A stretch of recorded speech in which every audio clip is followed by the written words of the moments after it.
বেঁচে থাকার তাগিদে প্রতিদিন সকালে হাওয়াই মিঠাইয়ের বাক্স কাঁধে নিয়ে বের হন। পায়ে হেঁটে এক এলাকা থেকে অন্য এলাকায় বিক্রি করেন হাওয়াই মিঠাই। এতেই টেনে টুনে সংসার চলে তার। মানুষের কাছে হাত পাতার চেয়ে পরিশ্রম করে চলাই তার কাছে সম্মান ও ইজ্জতের। জীবন সংগ্রামের হার না মানা যোদ্ধা আব্দুর রহমান বৃদ্ধ হলেও তার ভাগ্যে এখনো জুটেনি বয়স্ক ভাতা। যদি সবগুলো বিক্রি হয় তবে 200 থেকে 250 টাকা আয় হয় তার। বিক্রি না হলেও তিনি সৃষ্টিকর্তার কাছে শুকরিয়া আদায় করে পরের দিনের জন্য প্রস্তুতি নেন। 80 বছরের বৃদ্ধ আব্দুর রহমান চুনারঘাট উপজেলার 7 নং উপহাটা ইউনিয়নের উড়ালকুল গ্রামের মৃত রসমতুল্লাহর ছেলে। হাওয়াই মিঠাই ছাড়াও মাঝে মাঝে তিনি কৃষি কাজ করেন।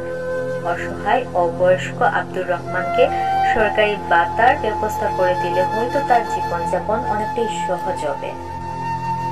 পণ্যদ্রব্যের ঊর্ধ্বগতির কারণে আব্দুর রহমানের মতো লোকেরা থেকে শুরু করে নিম্ন মধ্যবিত্তরা হিমশিম খাচ্ছে।